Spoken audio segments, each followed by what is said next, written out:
When we're told that we need to simplify an algebraic expression, one of the first things that we should think of is the idea of combining like terms. And let's take a look at a few examples just to get an idea of what I'm talking about. So, for example, if I wanted to do 3x plus 7, one of the goals for simplifying would be to add together the 3x plus the 7. And for those of you, I would ask the question, why don't you pause the video for a moment, see if you can figure out how to combine those two, and then let's start playing again. Okay, hopefully you had a chance to think about it. And what I'd like to tell you is this guy, we have a special name for it. We call this already simplified. Now, why do we call that already simplified? Well, we call it already simplified because we cannot combine together these two terms.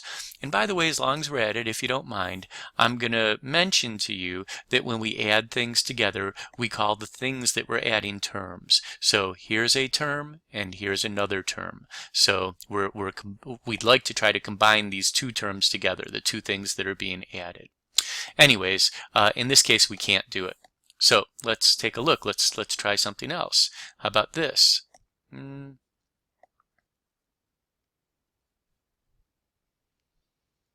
This one's always kind of an interesting one. Why don't you go ahead and try to combine that together and see what you think it is? All right. Now, again, some people, they need a little refresher on exactly how to combine those terms together. And one way to do it is essentially you have to realize that there is a implied 1 in front of each of these guys. And essentially what we're saying is 1x plus 1x, and hopefully you wrote that that is 2x. Let's try another one and see what you think of this. Again, why don't you pause the video and see what you get? Okay, hopefully you had a chance to try it out. And I'm going to tell you, okay, again, some people think that this is 2x, and hopefully now that we've seen that this other guy is 2x, maybe you realized this must be x squared. And of course, if it was x times x times x, we would get x to the third power. Okay, so what else? Combine like terms. Let's get into some more interesting things. What if we have something like x plus 2x. What does that get us? Why don't you pause the video, try it yourself, see what you think. Now again, some people believe that this turns out to be 2x squared, but it does not. It turns out to be 3x. So if you've got these basic things down, you're in pretty good shape. Let's try one more. How about something like this? Let's throw some negative signs and see how you are with positive and negative integers. So how about this?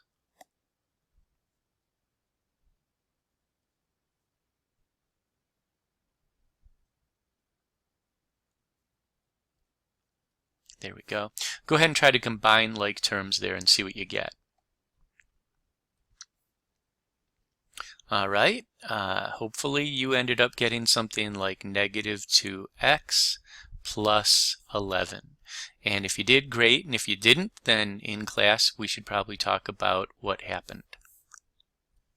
As long as I'm talking about simplifying algebraic expressions, I'd like to talk a little bit about something called the subtraction rule. Remind you of it at least.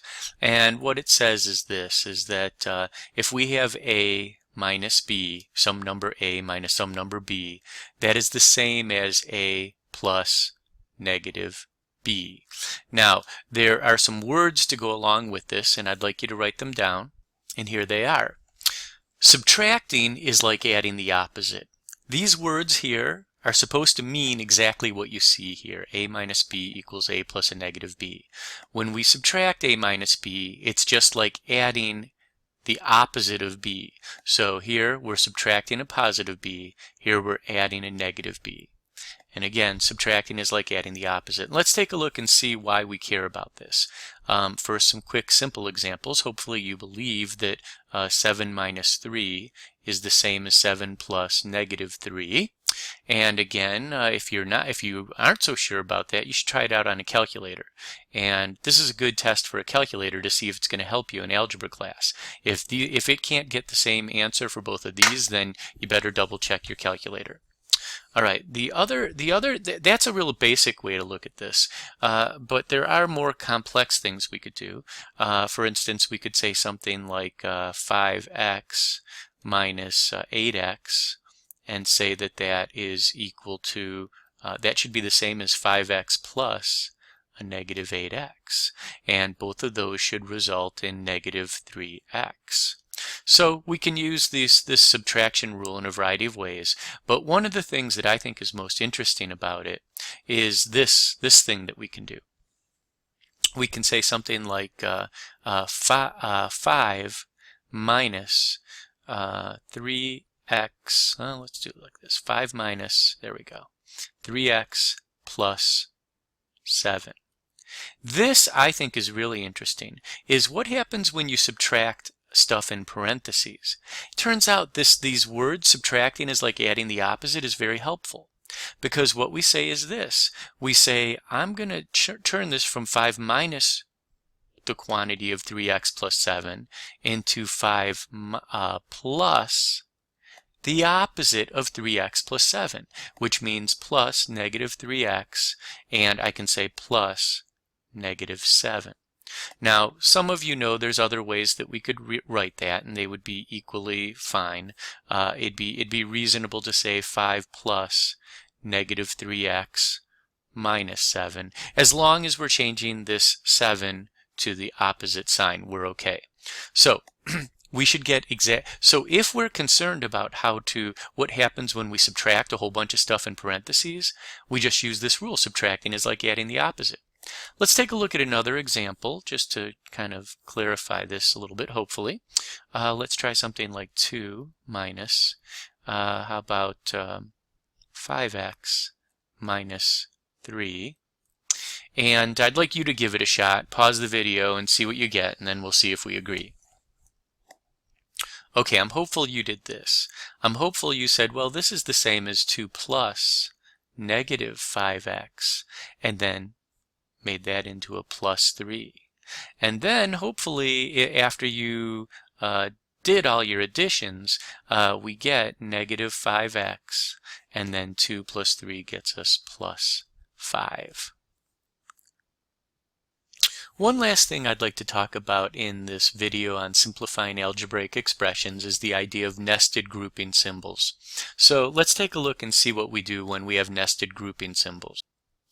Whenever we have nested grouping symbols, we'll always try to simplify the innermost grouping symbols first. So if you understand PEMDAS and the idea that we'll do things in parentheses first, I just wanted to expand on the idea and make sure that you remembered that we'll work on the innermost parentheses first, or innermost grouping symbols first, and then we work our way out. So in this particular case, we'd end up with this. We'll do that first, and then we'll use PEMDAS, and we'll say it must be of the things that we can do inside these outermost parentheses, this guy and this guy. Of those, we've got 5 plus something, and then we've got 7 times 8. So what we'll do is we'll do the 7 times 8 first. So that gets us 3 minus 5 plus 56, and then finally we'll do these grouping symbols before the subtraction. So that gets us 3 minus what is that, 61, and then that gets us negative 58, something like that. So just wanted to address that. Let's take a quick look with algebra. Same idea here. If we have grouping symbols that are the inside, we'll try to simplify those first. One of the things that's interesting with algebra is sometimes you cannot simplify the innermost grouping symbols first.